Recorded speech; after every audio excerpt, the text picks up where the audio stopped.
And, we were in maybe a little bit of a different financing phase for a lot of startups, and money was certainly cheaper. There's a whole lot of reasons why people talked about reducing costs, but it never really drove decisions. No. Now I mean, you look at it and, it's very sad for the recent Microsoft employees, for example. Here, Microsoft is posting record profits. And yet I think they just announced, was it 10,000 Yeah, job cuts or 10,000 something? I jobs. mean, A lot in the game side of things as well. yeah, yeah. And look, if I were a Microsoft employee, and certainly if I were affected, I'd really be scratching my head going, guys, like I see the stock price. I listen to the earnings report.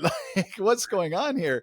But the reality is now, companies are being really brutal. And I think that's the right word in how they're deciding where they're going to allocate capital.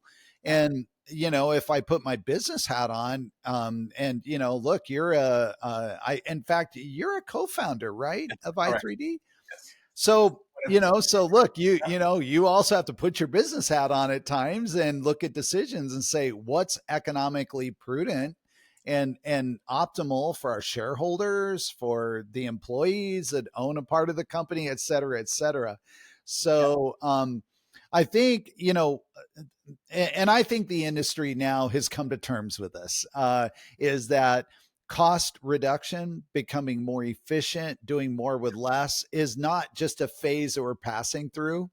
And true. then, we're going to be able to go back to spending money like it's nothing. This is the reality. And for those organizations who get efficient, who get, fit, who go to the gym, uh, they're gonna They thrive. can They're move gonna ahead. really do well. And especially now you have this layered, layered numbers of issues pushing this, like this, the That's control, right. the interest rates, because Yeah. there was too much capital invested in the games industry. A lot blew up.